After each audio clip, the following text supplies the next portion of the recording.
you're seeing the problem, the issue is in you. And you have to acknowledge this. That's the seeing that's required to perform Ho'oponopono. And so this doctor,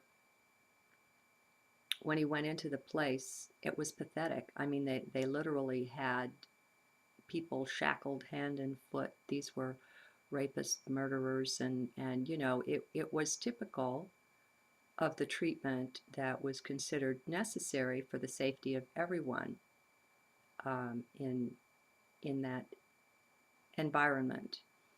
And he went in, believe it or not, as a counselor, you'd think he'd be meeting with people, but he wasn't. He met with their files and he studied those. And in the 3 years, now I don't know if he was there longer, but over a period of 3 years, he never met with a patient, but he studied and he found in himself what he needed to find. He saw how all of this was a reflection of him. And there's such a simple, natural movement with Ho'oponopono. The first thing is a repentance. And I'm sorry. The first thing is you look and you acknowledge what you're seeing. So I saw that cruelty there. Terrible, callous cruelty to those sweet animals. And I had to look inside myself and I had to own it. I can't see what I'm not.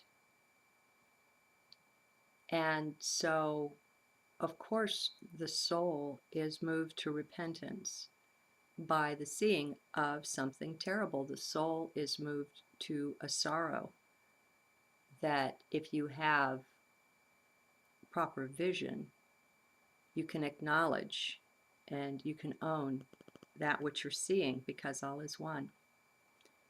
And these foundational understandings help a lot in this process. The Hawaiians, ancient ones, didn't have all these scientific things in support of what they do. They just did what they did. All right, so you're sorry and you're regretful. And so you offer that and you say, I am sorry. I'm so sorry. And you feel that it's offered from heart, not from head. And you feel the repentance in it.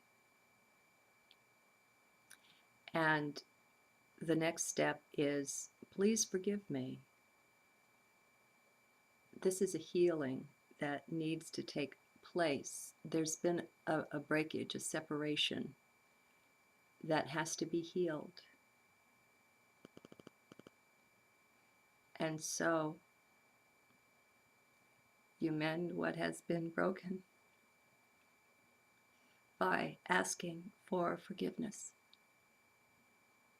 So it's, I am sorry. And then, please forgive me. And you send out that energy too. That sincere energy is found in the heart. You won't find it in the head. And so from the heart, he looked at the inmates' files and saw within himself what was going on there and asked for forgiveness. You're asking the universe for forgiveness, but the universe and the person are in the presence of that which has been wronged. And then the last step is also very simple. It's, I love you.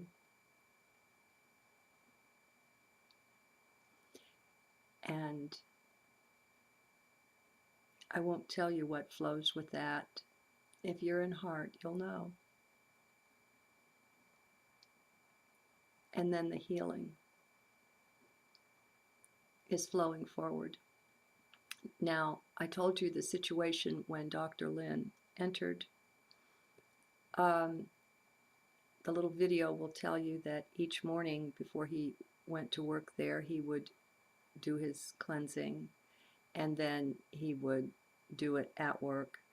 And again, never meeting with a patient, but things began changing. The shackles came off, outside activities began to go on, and the healing was tremendous, just tremendous. And it's even more powerful yet, because initially when he was invited to take this position, he said, look, all I need is the names of the people. I don't need to be there. I can heal them with that.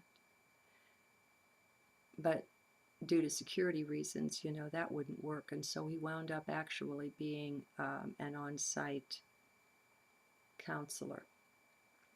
So I just, it is so good, my friends, to know about Ho'oponopono. Maybe we've all been Hawaiians, and maybe this ancient practice was actually wider than that. I don't know what it is, but it feels natural to the soul. And it's so beautiful, especially when you have the understanding that everything is energy, and it's energy flows that need to be healed.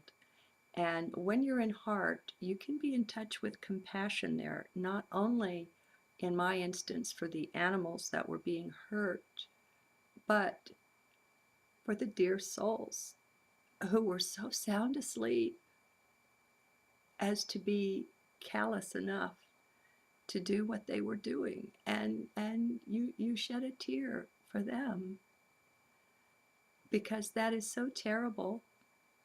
And a day of repentance and awakening will come.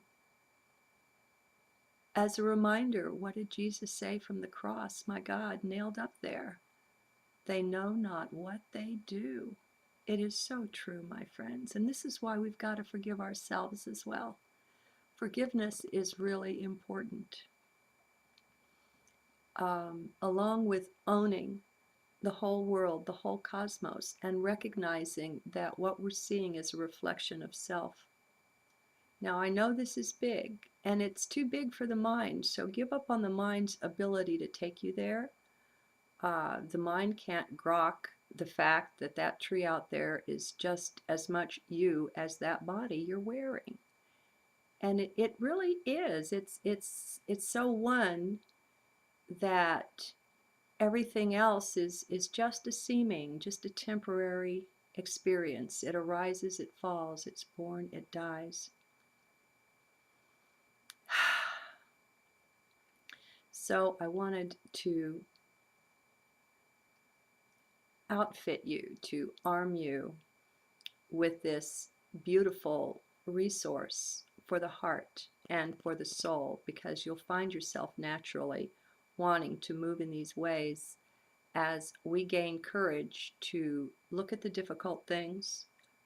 Mostly we wouldn't do that unless it was brought to us in some accidental, quote unquote, accidental way, like my watching that video of Kymatica. It's not the lower self, it's not the conscious mind that is the repository of the free will that we have. We have a higher self making decisions for us. Or we wouldn't ever go into anything difficult, because the lower self wouldn't choose in any way what it considers suffering. You know, it would want Rolls Royces, Jaguars, and bonbons, lots of money, and you know, a bunch of nonsense like that. Now, what good is any of that to the soul? Can you say it with me? None. And so through the mind we get lost. We get lost in surface appearances and things. And I really think it's possible, among other ways, to read the fall in the Garden of Eden. You know, it was said, and they will know wrong from right, right from wrong. Well, that's duality, isn't it? I think it's possible to read that as the descent into duality, into 3D. It's quite possible Adam and Eve were a higher dimensional form of creation. And with that, they adventured into physical life. And remember, the scriptures have been mucked up and tampered with. The light is in them, but so is a lot of misleading. I mean, the disinformation is everywhere we look. But the more we stand and take our place in the heart, the more we're enabled to see it and to see through it. All of this in the end is nothing to us. We are such magnificent beings of light as we're waking up to that it has the dark force trembling in terror about our awakening. So don't underestimate the self, and own up to and realize that you are the higher self.